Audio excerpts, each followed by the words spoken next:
Hello दोस्तों, मैं हूं आपका दोस्त सागर और आज मैं आपको कहानी बताऊंगा 2011 में रिलीज हुई फिल्म कॉरियोलिनेस की, जो कि राल्फ फिनिस और गेराल्ड बटलर की शेक्सपियर की ट्रेजेडी कॉरियोलिनेस पर बनी हुई एक जबरदस्त मूवी है। वीडियो शुरू करने से पहले मेरी आपसे खास रिक्वेस्ट है कि प्लीज आप मुझे थोड़ा सा सपोर्ट करें। उसके लिए आपको इस वीडियो को लाइक करना होगा और चैनल को सब्सक्राइब करना होगा। और इस तरह की मैंने कई सारे लेटेस्ट मूवीज का भी एक्सप्लेन किया है, उनका लिंक आपको डिस्क्रिप्शन में मिल जाएगा, तो प्लीज आप उन्हें भी जरूर देखें। और मुझसे बात करने के लिए आप मुझे इंस्टाग्राम पर फॉलो कर सकते हैं, मेरा आईडी है फ्रेश मोजो इंडिया। तो चलिए बिना टाइम गवाए इस सफर का मजा लेना शुरू करते हैं। फिल्म की शुरुआत में पहले मैं आपको फिल्म के बारे में थोड़ा बता देता हूँ, जिसमें रोम राज्य में मार्टियस नाम का एक काफी बड़ा जनरल होता है, जो कि वहां की सेना का नेतृत्व करता है। और इसी के पड़ोस देश में वॉल्स्किन राज्य में जनरल टुलुस होता है, जो कि मार्टियस की तरह ही काफी ज्यादा बेस्ट होता है। और रोम देश काफी ज्यादा पैसे वाला देश माना जाता है, लेकिन वॉल्स्की देश बिल्कुल भी समृद्ध नहीं होता और उन दोनों देशों में बार बार लड़ाइयां होती रहती है, जिसमें काफी सारे लोग मारे जाते हैं। और रोम की सामान्य जनता को ऐसा लगता है कि मार्टियस इस जंग के लिए जिम्मेदार है। और इसी के साथ हमें फिल्म की शुरुआत में दिखाया जाता है कि तुलुस अपने चाकू को तैयार कर रहा होता है, जिसमें वो उसे धारदार बनाता है। और वो न्यूज देख रहा होता है जिसमें रोम में मार्टियस दिखता है और वहां पर अफरा तफरी मची हुई होती है। और वहां हमें जेन नाम की एक लड़की देखने मिलती है, जो कि एक जगह पर आती है और वहां की सेना मार्टियस के इशारों पर नाचती है, जिसमें साधारण जनता की लड़ाई सैनिकों से चलती रहती है। और वहां हमें सैम नजर आता है, जो कि मार्टियस के खिलाफ मोर्चे की तैयारी कर रहा होता है, जिसमें जेन उसे मरवा देना चाहती है। और वहां सैम बताता है कि उन्हें सही तरह से रोकना होगा। और वहीं पर टीवी पर सेनेटर ग्रैंड नजर आते हैं, जो कि बताते हैं कि वो अपने लोगों की पीड़ा देख नहीं सकते। और वहां जेन इस चीज से भड़क जाती है और फिर सारे लोग मोर्चा लेकर निकलते हैं और आगे बढ़ते हैं, जिसमें वो लोग मार्टियस के खिलाफ होते हैं। और वहां जेन भी उनके साथ होती है और वो सभी लोग सैनिकों के अड्डे पर आते हैं। और वहां सैम के कहने पर वो लोग मार्टियस के खिलाफ चिल्लाना शुरू करते हैं। और तब सैनिक वहां जमा होते हैं और वो लोग अंदर घुसते हैं और सैनिक उन्हें रोकने चाहते हैं। और जरूरत पड़ने पर वो लोग मारकर उन्हें बाहर निकालते हैं। और वहीं पर मार्टियस सामने आता है और वो सैम के पास आता है और उसे क्या चाहिए ये पूछता है, जिसमें सैम उसे लड़ाई को खत्म करके अपने देश में शांति लाने कहता है। और वहां मार्टियस बोलता है कि वो महान रोम राज्य से है,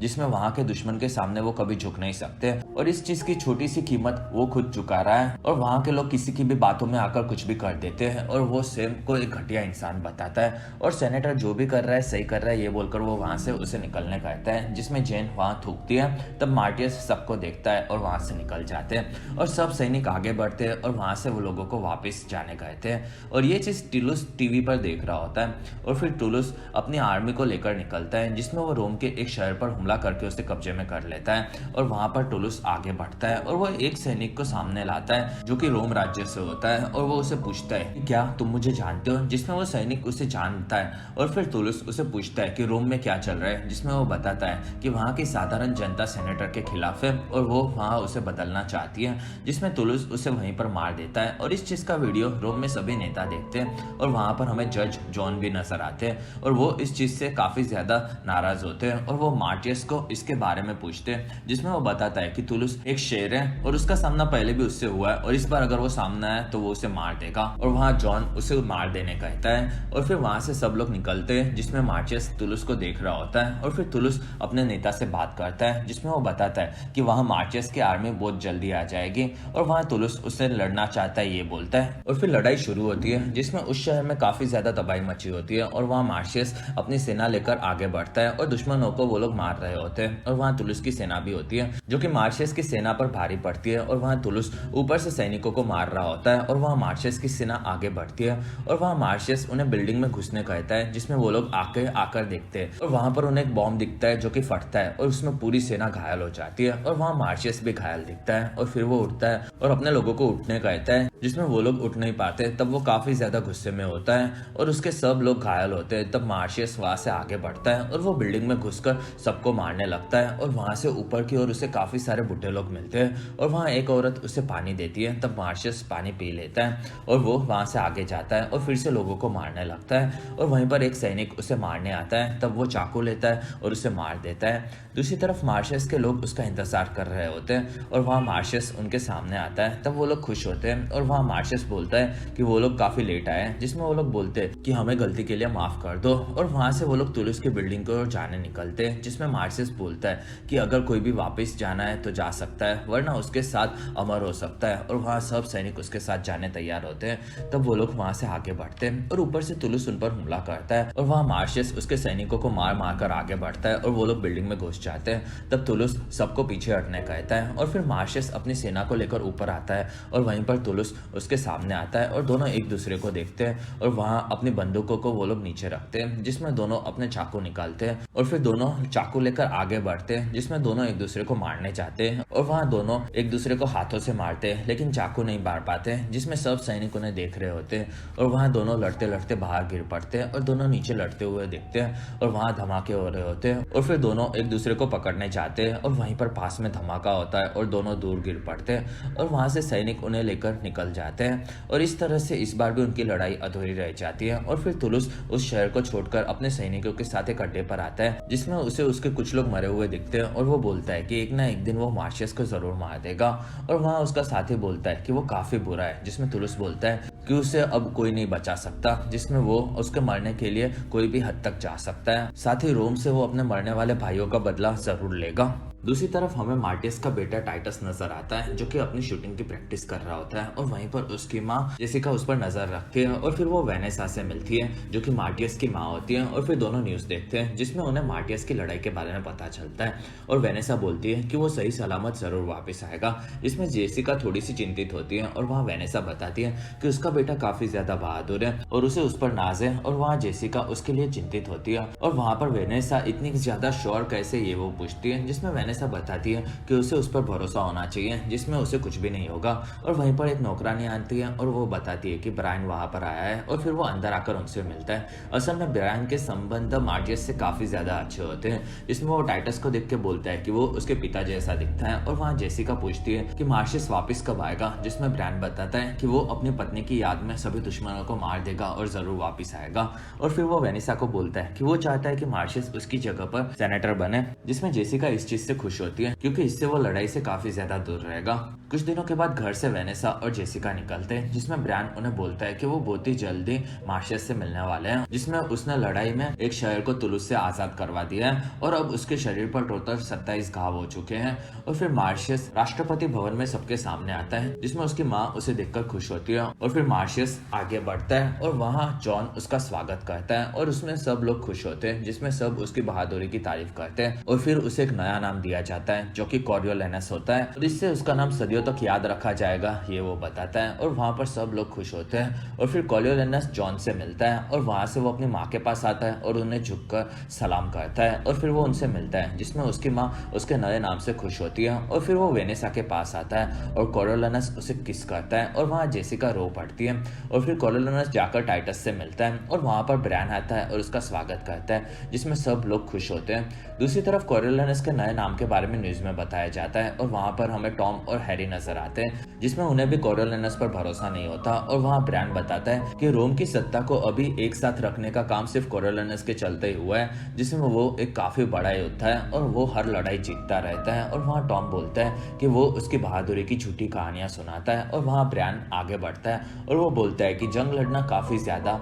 मुश्किल है, वो लोग ये चीज की बात यहाँ पर सिर्फ बैठ के कर सकते हैं, जिसमें वो लोग वहाँ पर कभी जा नहीं सकते। और फिर ब्रायन वहाँ से निकलता है और फिर एक आदमी से न्यूज में कोरियोलेनस के बारे में पूछा जाता है, जिसमें वो उसकी बहादुरी की तारीफ करता है। और वहाँ एंकर बोलता है कि वो बहादुर है, लेकिन लोगों को ऐसा नहीं लगता, जिसमें वो आदमी बोलता है कि कोरियोलेनस को इस चीज से फर्क नहीं पड़ता, वो सिर्फ अपने काम से मतलब लगता है, जिसमें वो काफी ज्यादा बहादुरी से लड़ता है। और वहाँ एक लेडी को लगता है कि कोरियोलेनस का कोई भी डिसीजन रोम की सत्ता को खराब दिशा में लेकर जा रहा है और अगर सामान्य जनता को वो पसंद नहीं है तो गवर्नमेंट को इस बारे में सोचना चाहिए। और फिर दूसरी तरफ हमें कोरियोलेनस नजर आता है, जिसमें उसकी माँ उसके घाव पर मरहम पट्टी कर रही होती है। और वहाँ कोरियोलेनस बोलता है कि वो अब थोड़े वक्त आराम करना चाहता है, जिसमें उसकी माँ वेनेसा बोलती है कि उसे रोम की सेवा में उसके परिवार की तरह करते रहना होगा। और वहाँ पर जेसिका उन्हें देखने आती है और फिर वो वहाँ से निकल जाती है और वो जाकर टाइटस को देखती है, जो कि सो चुका होता है। और फिर जेसिका अपने कमरे में आती है, जिसमें तब तक वहाँ पर कोरियोलेनस आ चुका होता है। और फिर वो उसके पास आती है और वहाँ पर कोरियोलेनस उसे देखता है।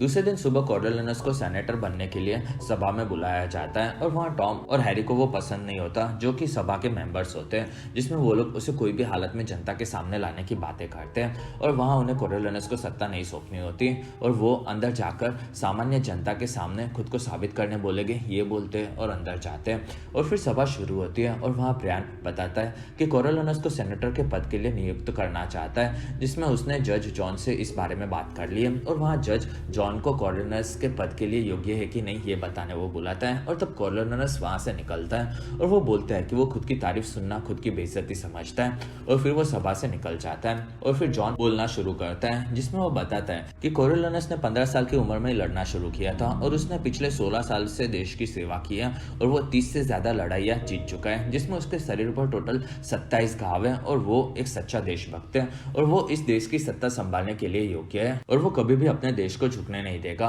और उसकी बातें सभी लोग सुनते हैं और फिर वो अंदर आता है, तब उसके लिए सब लोग तालियां बजाते हैं और फिर कोरियोलानस बोलने आता है, जिसमें वो बोलता है कि वो उसके शरीर के एक भी घाव के लिए दुखी नहीं है और वो अपने देश के लिए ऐसे हजारों घाव लेने तैयार है। और वहाँ टॉम उठता है और बोलता है कि लोगों की खुद की एक आवाज होती है जिसमें उसे लोगों की इच्छा जानने कहता है और वहाँ ब्रायन इस बारे में नहीं सोचने कहता है और वहाँ कोरियोलानस बोलता है कि वो कभी भी किसी से डरा नहीं है और उसके शरीर के साथ साथ उसके मन पर भी घाव है और वो कभी भी किसी को छुपाने में नहीं मानता और फिर कोरियोलानस लोगों से बात करेगा ये ब्रायन बोलता है, जिसमें सब लोग खुश होते हैं और कोरियोलानस को सभा में देखकर घर पर भी सब लोग खुश होते हैं और फिर ब्रायन कोरियोलानस को एक कार में से जनता के पास डालकर जा रहा होता है, जिसमें ब्रायन बताता है कि ये चीज आज तक किसी ने भी सेनेटर ने नहीं की है और वहाँ कोरियोलानस बताता है कि इसलिए वो कर सकता है और वो बहुत ही जल्दी उसे और उसकी बातों को भूल जाएंगे और वहाँ से वो लोग एक जगह पर आते हैं और आगे बढ़ते हैं, जिसमें वहाँ सैम और जेन भी होते हैं और वहाँ ब्रायन और कोरियोलानस आगे बढ़ते हैं, जिसमें वहाँ के बाकी लोगों के वो सामने आते हैं और वहाँ कोरियोलानस आगे जाता है और वो सैम से बात करता है, जिसमें वो बोलता है कि उसे पता ही होगा कि वो वहाँ पर क्यों आया है, जिसमें सैम बोलता है कि हाँ पता है और वहाँ जेन बोलती है कि वो कभी भी कामयाब नहीं होगा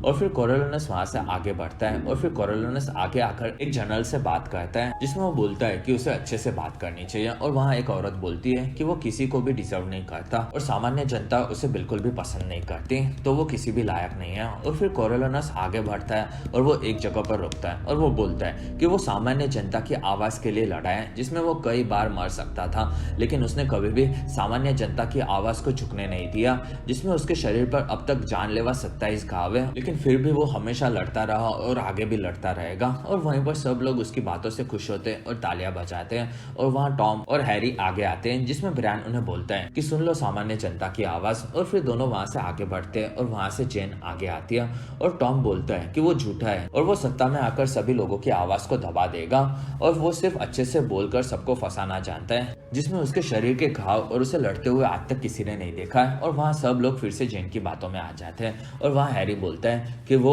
अभी उनका सबसे बड़ा दुश्मन है और वहाँ टॉम उन्हें भड़काता है, जिसमें सैम बोलता है कि अभी तक वो लोग ने उसे चुनने का डिसाइड नहीं किया है और वहाँ वो लोग फिर से कोरियोलानस के खिलाफ हो जाते हैं और फिर टॉम और हैरी कैसे उसे सत्ता में नहीं आने देंगे इस बारे में बात करते हैं। और फिर काउंसिल की एक मीटिंग दिखाई जाती है और वहाँ कोरियोलानस अपने आर्मी से बात कर रहा होता है और वहाँ ब्रायन और जॉन साथ में मीटिंग में दाखिल होते हैं और वहाँ टॉम और हैरी आते हैं और वो लोग बोलते हैं कि चीजें बदल गई है, जिसमें लोग उसे अब सेनेटर बनने नहीं देना चाहते और वहाँ ब्रायन बोलता है कि उन्होंने खुद की आंखों के सामने लोगों का सपोर्ट देखा था और वहाँ टॉम उन्हें बाहर देखने कहता है, जिसमें बाहर सब लोग मोर्चा लेकर खड़े होते हैं और वहाँ कोरियोलानस उनसे बात करेगा ये बोलता है और वहाँ सब लोग उसे रोकते हैं और वहाँ कोरियोलानस बोलता है कि वो लोग जो भी कर रहे हैं उनके भले के लिए कर ले, लेकिन वो इस चीज के लिए भीख नहीं मांग सकता। और वहाँ कोरियोलानस बाहर आता है और वहाँ टॉम उसे गद्दार बताता है और तब दोनों लड़ते लड़ते बाहर आते हैं और वहाँ कोरियोलानस टॉम को मारता है और ये चीज सबको टॉम दिखाता है और इस तरह कोरियोलानस लोम को भी जला देगा ये वो बोलता है और वहाँ सब लोग भड़कते हुए दिखते हैं और वहाँ कोरियोलानस भी काफी ज्यादा गुस्से में होता है और वहाँ टॉम और हैरी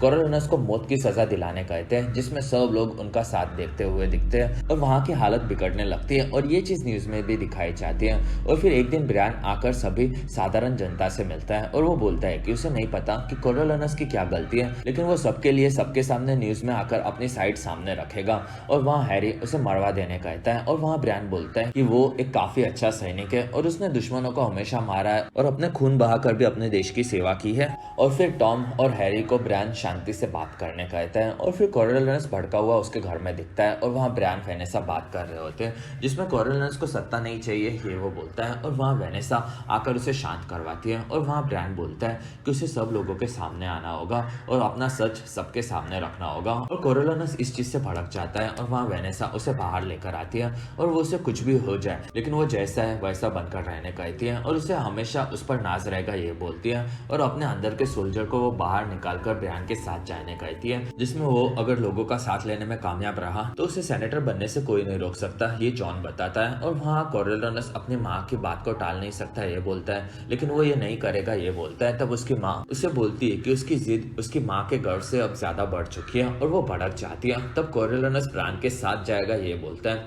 और फिर एक स्टूडियो में टॉम और हैरी सबको समझाते हैं कि उन्हें बीच बीच में क्या बोलना है। और फिर वहाँ कोरियोलानस आता है और वहाँ बाकी नेता भी होते हैं और वहाँ सब लोग कोरियोलानस की बेइज्जती कर रहे होते हैं, जिसमें वो गुस्से में होता है और वो सबके सामने आकर बैठता है और उसके सामने टॉम और हैरी आते हैं और वहाँ कोरियोलानस बोलता है कि रोम हमेशा से सच्चाई पर चलने वाला देश है। और वहाँ टॉम कोरियोलानस को सामान्य जनता के बारे में बताने कहता है, जिसमें ब्रायन बोलता है कि वो एक काफी अच्छा इंसान है और वो अपने देश से काफी ज्यादा प्यार करता है और ऐसे सैनिक काफी कम होते हैं। और वहाँ टॉम उस पर इल्जाम लगाता है कि उसने देश की सेना को अपने हिसाब से गलत तरीके से यूज किया और वो एक गद्दार है। और ये सुनकर कोरियोलानस भड़क जाता है और वहाँ हैरी बोलता है कि उसे देश निकाला दे देना चाहिए और वहाँ कोरियोलानस भड़कता है और तब टॉम उसे यही सजा देने कहता है और वहाँ सब लोग उसके सपोर्ट में आते हैं। और वहाँ कोरियोलानस इस चीज से चौंका हुआ होता है और वो बोलता है कि तुम सब लोग गिरे हुए हो, जिसमें वो खुद इस देश को छोड़ रहा है, जिसमें रोम के दुश्मन बाहर नहीं है लेकिन वो खुद ही रोम के दुश्मन है और उनकी ये चीज रोम को एक ना एक दिन जरूर ले डूबेगी और वो कभी भी रोम में वापस नहीं आएगा ये बोलता है। और वहाँ कोरियोलानस निकलता है और इस चीज से सामान्य जनता खुश होती है और इस चीज से जेसिका, टाइटस और वेनस दुखी दिखते हैं। दूसरी तरफ टुलुस के लोग भी इस चीज से खुश होते हैं और वहाँ टुलुस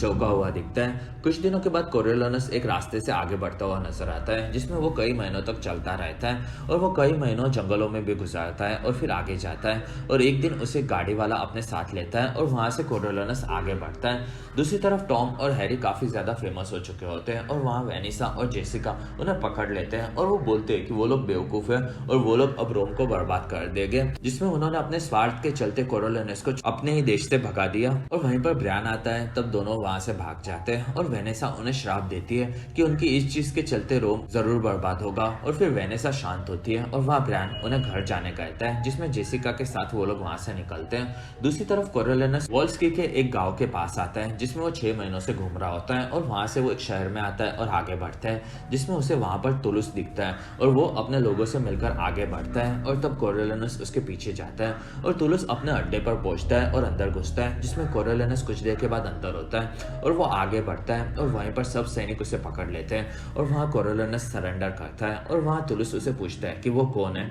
जिसमें वो उसके पास आता है और कोरियोलानस बोलता है कि उसका नाम वॉल्स के लोगों को ज्यादा पसंद नहीं है। और वहाँ टुलुस उसे पहचान लेता है और वहाँ कोरियोलानस बोलता है कि उसने दुश्मनों को काफी ज्यादा हर्ट किया था, जिसमें उसे कोरियोलानस नाम दिया गया था और अब इस नाम से रोम के लोगों का बुरा वक्त ही उन्हें याद रहेगा और वो अब मरने से नहीं डरता। और वो वहाँ पर एक मकसद से आया है ये बोलता है, जिसमें वो रोम को खत्म कर देना चाहता है और रोम के सभी लोगों से बदला लेना चाहता है। और वहाँ टुलुस आगे बढ़ता है और उसे चाकू दिखाता है और उसे गले लगा लेता है और वो बोलता है कि उसका हर एक शब्द उसके दिल को छू गया और उसने आज तक इतनी अच्छी बातें नहीं सोची थी, जिसमें वो लोग पहले लड़े थे और अब उसे पता है कि वो काफी ज्यादा बेस्ट है और रोम की काफी सारी खुफिया चीजें और कमजोर चीजें उसे पता है, जिसमें वो लोग इस चीज का फायदा जरूर उठा सकते हैं। और फिर कोरियोलानस को एक रूम में बिठाया जाता है और वहाँ टुलुस खुद अपने हाथों से उसके बालों को काटता है और फिर वो लोग बाहर आते हैं और वहाँ टुलुस कोरियोलानस को सेनेटर से मिलवाता है, जिसमें वो सेनेटर के पास आता है और उनसे मिलता है। और फिर टुलुस बोलता है कि कोरियोलानस को उससे ज्यादा एक्सपीरियंस है और वो उसे जनरल बनाने कहता है, जिससे वो लोग रोम को जल्द से जल्द चलता हुआ देख सकते हैं। दूसरी तरफ टॉम और हैरी जाकर ब्रायन से मिलते हैं और वहाँ ब्रायन पूछता है कि उन्हें क्या चाहिए, जिसमें हैरी बताता है कि कोरियोलानस एक सैनिक था और वो लोग उसे भूलकर आगे बढ़ने कहता है। और वहीं पर टीवी पर न्यूज देखने मिलती है, जिसमें बताया जाता है कि वॉल्स्की की आर्मी रोम की सत्ता में आ रही है, जिसमें टुलुस उनका लीडर नहीं है और इसका नया लीडर कोरियोलानस है और अब वो रोम से बदला लेना चाहता है। और ये न्यूज वेनेसा भी देखती है और इस चीज से रोम काफी ज्यादा खतरे में ये चीज बताई जाती है। और फिर सारे सैनिक रात को टाइम पास कर रहे होते हैं और वहाँ टुलुस से उसके आदमी हाफिज की बात होती है और वो बोलता है कि कोरोलिनस के हाथ में सभी चीज़ें सौंप देना गलत चीज़ हो सकती है। और वहाँ टुलुस बताता है कि उसने उसकी आंखों में रोम को जलाने की आग देखी है और वो उस आग का फायदा उठाना चाहता है। और फिर टुलुस आगे बढ़ता है जिसमें सब सैनिक नशे में धुत दिखते हैं और टुलुस कोरोलिनस के बारे में उसके मैगजीन में पढ़ता है जिसमें वो बताता है कि एक आग ही दूसरी आग को बढ़ा सकती है और वो कोरोलिनस की आग में पूरे रोम को जलता हुआ देखना चाहता है। कुछ महीनों के बाद ब्रायन को टॉम और हैरी बोलते हैं कि उसे जाकर कोरोलिनस को जंग रोकने के बारे में समझाना चाहिए और वहाँ ब्रायन मना करता है। और वहीं पर नया जनरल पीटर आता है और वो बोलता है कि वो अपनी जान बचा कर आया है और कोरोलिनस इस जंग में रोम को खत्म करके ही रोकेगा। और वहाँ टॉम और हैरी ब्रायन को फिर से रोम को बचाने कहते हैं जिसमें वो उसे सिर्फ एक बार ट्राई करने कहते हैं, जिसमें ब्रायन इस चीज के लिए तैयार नहीं होता। और वहाँ जॉन उसे बोलता है कि उसे कोरोलिनस को इस बारे में कैसे रोका जाएगा ये इस बारे में पता ही होगा। और वहाँ ब्रायन तब निकलता है और वहाँ पीटर बताता है कि वो अब किसी की नहीं मानेगा और इस चीज से टॉम और हैरी की फट पड़ती है। और फिर 4 दिनों के बाद कोरोलिनस की सेना के पास ब्रायन आता है और वहाँ उसे कोरोलिनस के पास लेकर जाया जाता है और ब्रायन उसे बोलता है कि कोरोलिनस तुम अब रोम को जलाना चाहते हो। और वहाँ कोरोलिनस हाँ बोलता है और तब वो बोलता है कि रोम की जनता ने उसके साथ जो किया वो बुरा था लेकिन फिर भी वो रोम को एक बार छोड़ देने कहता है। और वहाँ कोरोलिनस उसे वहाँ से निकलने कहता है जिसमें वो बोलता है कि अब वो पूरी तरह से रोम को छोड़ चुका है, जिसमें टुलुस कोरोलिनस की बातें सुनकर खुश होता है और वहाँ ब्रायन डर जाता है और वहाँ से निकलता है। और फिर वो जॉन से मिलता है और बोलता है कि पहले कोरोलिनस एक आदमी था लेकिन अब वो एक ड्रैगन बन चुका है जो कि रोम को जलाकर ही छोड़ेगा। और फिर वो वहाँ से निकलता है जिसमें वो अपने देश को नहीं बचा पाने की वजह से दुखी होता है। कुछ देर के बाद ब्रायन एक जगह पर बैठा हुआ दिखता है और वहाँ पर वो अपना चाकू निकालता है और अपने हाथों की नसों को काट लेता है जिसमें काफ़ी ज़्यादा खून बहने लगता है और कुछ देर के बाद वो मारा जाता है। और फिर रोम में बर्बादी छाने लगती है और हर तरफ मौत का तांडव होता है जिसमें वॉल्सिस्की की आर्मी इस चीज़ के पीछे होती है। और वहाँ एक दिन हाफिज जेसिका वेनिसा टाइटस को लेकर कोरोलिनस के पास आता है और वहाँ टाइटस रोम के झंडे को लेकर आगे बढ़ता है और उसे नीचे रख देता है। और वहाँ जेसिका कोरोलिनस को बुलाती है, तब वो बोलता है कि वो कुछ भी बोल सकती है लेकिन रोम को छोड़ने के बारे में नहीं बोल सकती। और वहाँ जेसिका आगे आकर उसे किस करती है और वहाँ कोरोलिनस बोलता है कि उसे अपने देश से निकाला गया है। और फिर वो आगे आता है और अपनी माँ के सामने झुकता है जिसमें वेनिसा उसके सामने झुक जाती है और वो बोलती है कि वो दुश्मन देश का लीडर है और उसे उसके सामने झुकना ही होगा। और वो टाइटस की वर्दी दिखाती है जो कि कोरोलिनस ने पहली बार पहनी थी और ये वेनिसा बताती है। और वहाँ कोरोलिनस आगे बढ़ता है और वहाँ सब लोग झुक जाते हैं और वहाँ कोरोलिनस बोलता है कि वो अपने सैनिकों के लिए इस लड़ाई को रोक नहीं सकता और वो रोम को एक अच्छी सत्ता नहीं मानता। और वहाँ वेनिसा उठती है और वो बोलती है कि उसे पता था कि वो उसकी बात नहीं मानेगा। तब कोरोलिनस अपनी जगह पर बैठता है और वहाँ वेनिसा आगे आती है जिसमें टाइटस उनकी बातें सुन रहा होता है। और वहाँ वेनिसा बोलती है कि एक वक्त था जब वो उसे देखकर खुश होती थी लेकिन अब उसे देखकर वो डरने लगी है, जिसमें वो उसे अपने बेटे पर नाचता लेकिन अब वो दुश्मनों से मिल चुका है और वो खुद की बहादुरी से अपने ही देश को डुबाना चाहता है और रोम जब खत्म होगा तब वो जरूर खुश होएगा। और वहाँ टाइटस बोलता है कि जब वो बड़ा होएगा तब वो उनसे लड़ेगा। और वहाँ कोरोलिनस दुखी होता है और वहाँ वेनिसा बोलती है कि उसे रोम पर कब्जा करने के बाद सब लोग उन्हें भी मार देंगे और इस चीज से वो लोग मर जाएंगे और कोरोलिनस काफी ज्यादा खुश होगा। और वहाँ कोरोलिनस कुछ भी नहीं बोलता और वहाँ वेनिसा जेसिका और टाइटस को बोलती है कि उसका बेटा मर चुका है और वो अब अपने देश जाएंगे और वहाँ पर वो बिना गर्व के ही जिएंगे और वहाँ जाकर वो लोग मारे भी जाएंगे। और फिर वो सब कोरोलिनस के सामने झुकने कहती है जिससे वो सबको मार दे। और वहाँ कोरोलिनस कुछ भी नहीं बोलता। तब वेनिसा उठती है और वो बोलती है कि जब वो लोग मर जाएंगे तब वो जरूर कुछ बोलेगा। और वहाँ कोरोलिनस आगे बढ़ता है और वेनिसा के सामने झुकता है और रोने लगता है जिसमें वो बोलता है कि उसकी ऐसी बातें वो सुन नहीं सकता और वो जीत गई ये बोलता है, जिसमें वेनिसा अपने देश के लिए सही है लेकिन अपने बेटे के लिए गलत है ये कोरोलिनस बोलता है। और फिर वो टुलुस को बोलता है कि क्या वो रोम से शांति का समझौता कर सकता है, जिसमें टुलुस उसे हाँ बोलता है। और फिर कोरोलिनस बोलता है कि तो वो ये करेगा। और फिर डॉक्टर जॉन समझौते के ऊपर साइन करते हैं और वहाँ कोरोलिनस भी लड़ाई को रोकने के लिए साइन करता है जिसमें सब लोग खुश होते हैं। और वहाँ डॉक्टर जॉन रोम में शांति लाने के लिए वेनिसा की तारीफ करता है जिसमें सब लोग उसके लिए खुश होते हैं और वहाँ कोरोलिनस दुखी दिखता है। दूसरी तरफ हाफिज और टुलुस साथ में बॉर्डर पर रुके होते हैं और वहाँ हाफिज बोलता है कि उनका जनरल ने सही किया कि नहीं और वहाँ टुलुस बोलता है कि वो कभी भी सही नहीं था, जिसमें वो हमेशा से उससे नफरत करता था लेकिन रोम को बर्बाद वो भी करना चाहता था, इसलिए उसने दुश्मनी भुलाकर उससे हाथ मिलाया था लेकिन अब वो उसे नहीं छोड़ेगा, जिसमें कोई आदमी किसी औरत के आंसू के सामने कैसे झुक सकता है। और वहीं पर कोरोलिनस आता है। तब टुलुस अपने लोगों को लेकर बाहर आता है और वहाँ कोरोलिनस कोरियोलानस को छोड़कर सब लोग निकलते हैं, तब वो आगे बढ़ता है और वो तुलुस के पास आता है और वो बोलता है कि उसका सैनिक वापस आ गया है, जिसमें शांति के चलते दोनों देशों में काफी ज्यादा फायदा होगा। साथ ही रोम का साम्राज्य उनके सामने झुक चुका है, ये चीज सबको पता चल गई है। और वहां तुलुस बोलता है कि रोमन की सेना ने उनके गद्दार सैनिक का फायदा उठाया है और वो अब कोरियोलानस के नाम के लायक नहीं है, जिसमें वो उसे मार्टियस बुलाता है, जिसमें मार्टियस इस चीज से भड़क जाता है और तुलुस बोलता है कि मार्टियस कुछ आंसुओं की बूंदों के लिए अपने सभी सैनिकों को धोखा दिया है और वो लोग ऐसी तुच्छी चीज के लिए कभी भी जंग को रोकते नहीं थे। और वहाँ मार्टियस भड़क जाता है और वो बोलता है कि उसके लिए फर्ज सबसे ऊपर है और वहाँ तुलुस उसे मार देने कहता है, जिसमें सब सैनिक चाकू लेकर आगे बढ़ते हैं और वहाँ मार्टियस उनसे लड़ता है, लेकिन वो काफी ज्यादा सैनिक होने के चलते घायल हो जाता है और सब मिलकर उसे पकड़कर काफी ज्यादा घायल कर देते हैं। और फिर तुलुस आगे बढ़ता है और वो अपने चाकू से मार्टियस को मार देता है और नीचे फेंक देता है और फिर वो उसे अपनी गाड़ी में डालता है और इसी के साथ ये फिल्म खत्म होती है और इसी के साथ हमारा वीडियो भी खत्म होता है। अगर आपको हमारा वीडियो पसंद आए तो प्लीज लाइक करें, एम करते 1000 लाइक्स। वीडियो के डिस्क्रिप्शन में आपको दूसरी मूवी सीरीज की भी एक्सप्लेन वीडियो देखने मिल जाएगी, तो प्लीज आप उन्हें देखना न भूलें। और हमारे वीडियो आपको कैसी लगी और आप कौन सी दूसरी मूवी का एक्सप्लेनेशन देखना चाहते हो आप मुझे कमेंट सेक्शन में जरूर बताएं। और आप हमारे दूसरे वीडियोस भी देख सकते हो। और अगर आपको मेरा काम पसंद आए तो प्लीज आप मुझे इंस्टाग्राम पर फॉलो करना ना भूलें। मेरा आईडी है फ्रेश मोजो इंडिया।